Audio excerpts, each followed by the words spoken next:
guys, it's Amelia from Sleepopolis, and today I'm going to be starting a little bit of an experiment for you guys. Over the next 2 weeks, I'm going to be testing out a $10 pillow and a $500 pillow.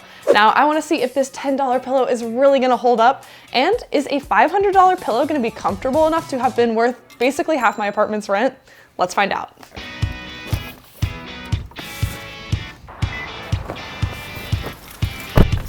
All right guys, first things first, we need to actually go get these pillows. So I think finding a $10 pillow is gonna be a little bit easier than finding the $500 one, so let's head to Target.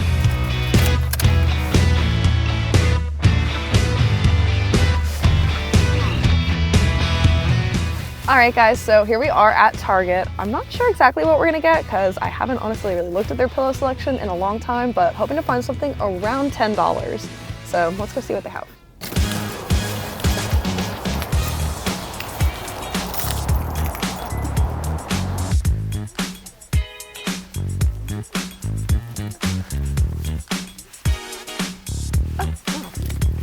Literally $10.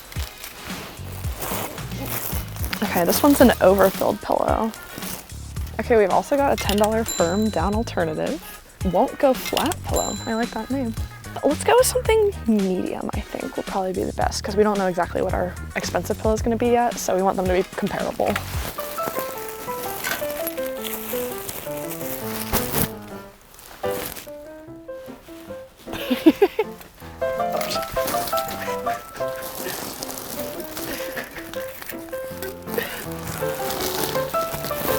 Okay, so let's do the medium down alternative. I think that'll be our best bet. All right. Soft. $4 pillow.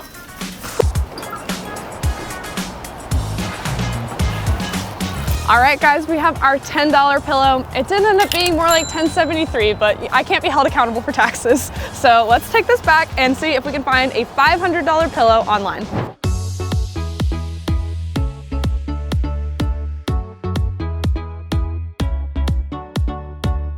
Okay, so I just searched $500 pillow, trying to see what I can find. There's a few different options I'm seeing. All right, how about this one? Brink House Chalet. Okay, it's $464. And so, you know, after taxes and shipping and everything, that'll probably be about $500. All right, guys, it's time to bite the bullet on this one and buy it. It's gonna be a little more, where's my wallet? It's gonna be a little bit more expensive than the Target pillow here, but it's all worth it. So let's go ahead and add to cart. That was a lot of money for sure, but I will catch back up with you once this pillow arrives. 1 week later. All right guys, so our $500 pillow has arrived. So let's open up the box and see what it looks like. Here it is, our Brink House Chalet pillow. That name alone is making it sound pretty fancy. All right, so let's see what this pillow says. So this is made with 100% nano batiste cotton. And now batiste is a type of cotton weave. And then it's filled with large cluster Siberian goose down. All right, now let's compare these seemingly very high quality materials to our Target pillow.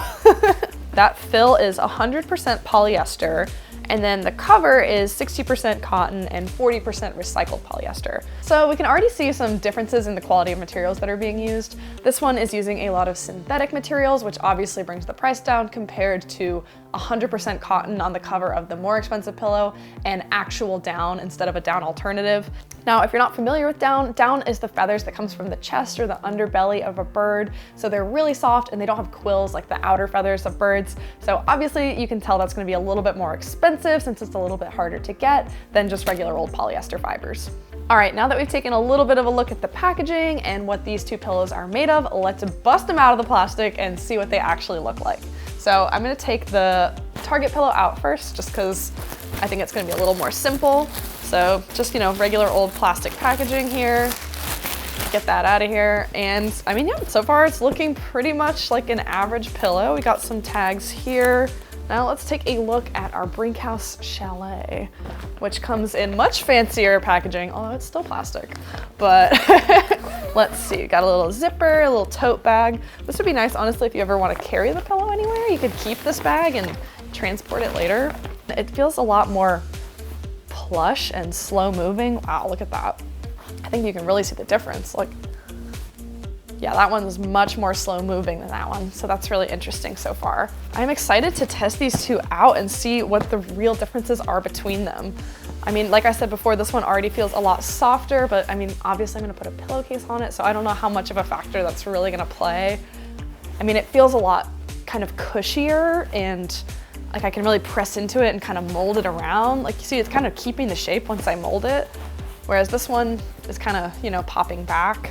I'm gonna take them home and test them out because, surprise, surprise, this is not actually my bedroom. So I'm gonna bring you guys with me, say goodbye to our cameraman, and we're gonna do some at-home testing and a little bit of vlogging. Hey guys, so first day after a night of sleeping on the Brink House pillow. You can see I've got it in my little satin pillowcases here that I sleep on at home. And I gotta say, it was pretty comfy. It is very cushy and soft, and I sleep on my back usually. So I found that to be pretty comfortable, and feel like I'm getting a good amount of support from it. So excited to see if I still like it after a few more nights. Alright guys, so after a few more nights of sleeping on this pillow, I do have to say I do really like it. I find it to be really comfortable. I mean, you can see it's really kind of squishy and I can sink into it. It's really good for back sleeping and side sleeping, which are the two main ways I like to sleep.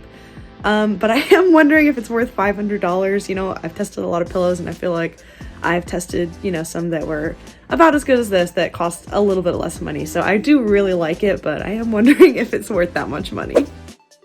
Alright guys, so that was my last night with the Brink House.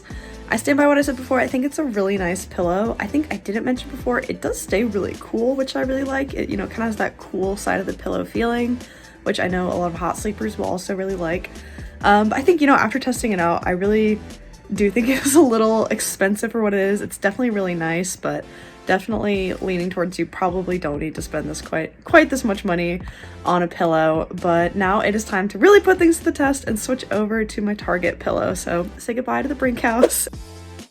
Hey guys, so it's day one from the Target pillow. I switched them out. You can see I got my little Target pillow in here now. And I gotta say, it's not quite as like cloud-like, like slow sinking, really soft, kind of like luxurious sinking in as the Chalet was. But you know, honestly, I have to say I'm pretty impressed with this. It's not bad. Like I definitely get a little sinking in and I'm still getting some support. So overall, I would say Target pillow is doing pretty well considering it only costs $10. So we'll check back in a few days. Hey guys, so checking back in on the Target pillow.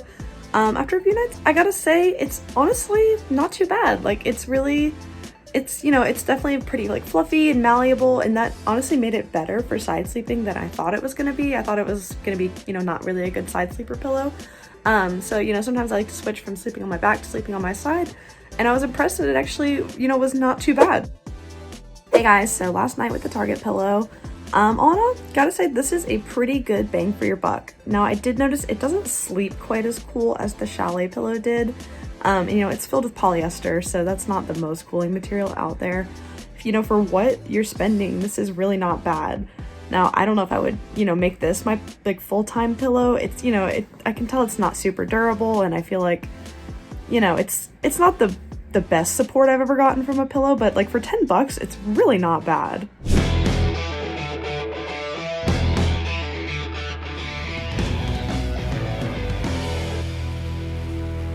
So, which one of these two pillows is better?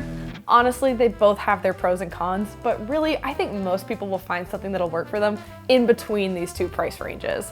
Now, if $10 is all you have to spend on a pillow, clearly you can get a pretty good pillow for that much money, but really, I think most people will find something a little bit higher quality that costs just a little bit more, but not quite as much as $500. Now, on this end of things, this certainly is a nice pillow, and the materials are really high quality, but you really don't need to spend $500 to get a good quality pillow. Now, if you have $500 to spend on a pillow and you want to, more power to you. But really, I think most people are gonna find something in the $50 to $100 range that will work well for them. Now, if you wanna find more pillow options, we have reviewed a ton of pillows here at Sleepopolis, and I promise they generally don't cost $500. You can check them out here on our YouTube channel if you wanna watch more video reviews, or you can head over to sleepopolis.com to read our in-depth written reviews. Thank you so much for joining me for this video. I hope you found it interesting, and I hope it was helpful to you along your pillow buying journey. Make sure you subscribe to our channel to see a lot more reviews and other sleep content, and I'll see you in the next video. Bye!